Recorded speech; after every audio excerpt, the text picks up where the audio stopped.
Tana River is very rich. Tana River hapa tuko na gypsum. Tana River tuko na cobalt, hii ambayo inatumiwa kwa mambo ya masimu. Tana River tuko na coltan, His Excellency hapa ananisaidia. Tana River tuko na titanium. Waziri, we are asking you only one thing.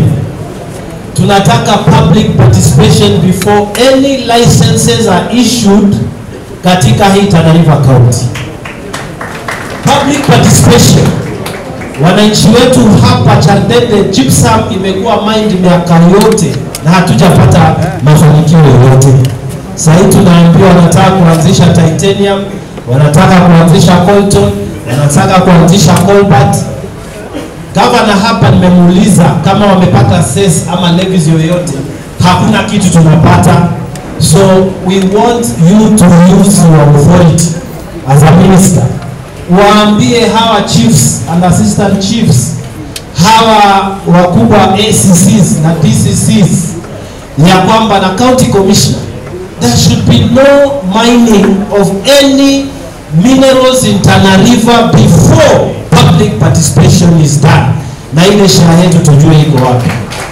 Hiyo ni moja, nimemaliza. Ya pili,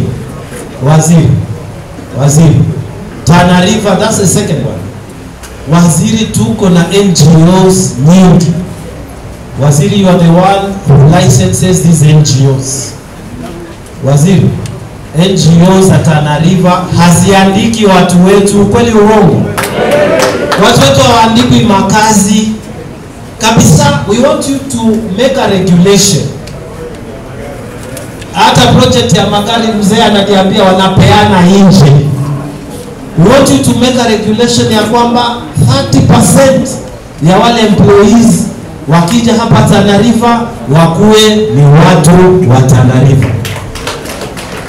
Ya tatu, waziri, tumeongea kuhusu mambo ya resources hapa.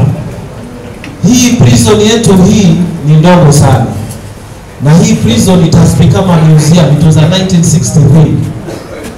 We are asking, na tunakuomba, na hiyo ni ministry iko kwako, tutengeneze a brand new prison hii Tana River County, ile ya pale ikuwe ni museum. Tuliambiwa hata Odinga mtoto wake Raila walifungwa pale. So we want it to remain as a museum, but we want a proper investment Tana River ya prison services. Watu wetu waandikwe, na we want hizo supplies biashara, watu hawa watu wetu nao wafate biashara. Finally, waziri, as I sit, I want to emphasize what my MP has said. My MP has said recruitment ya prison officers. Tumekosa kuandikwa Tarasa sub-county na Kokane sub-county. This disadvantages Tana River County, Tana River Tana Delta sub-county, na hiyo sub-county ya Tana Delta ndio iko na watu wengi zaidi katika hii Tana.